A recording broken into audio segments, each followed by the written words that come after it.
Hi everyone. I'm going to do a little video about how to hold your yarn. Now there's a lot of different ways that people can do it.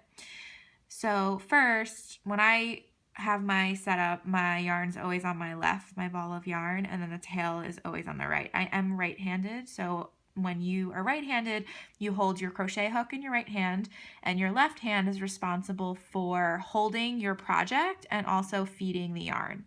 So some people use this method where they bring the yarn up through their pinky, they wrap around once from front to back, they come up over their first 3 fingers, and then they hold the yarn between their index finger and their thumb.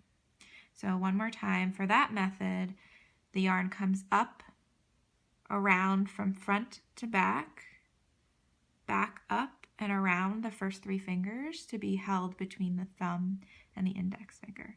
That's one way to do it.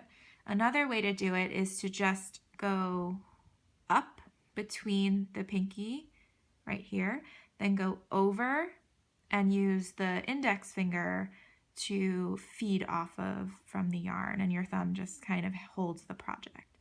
The way that I do it is I kind of drape the yarn.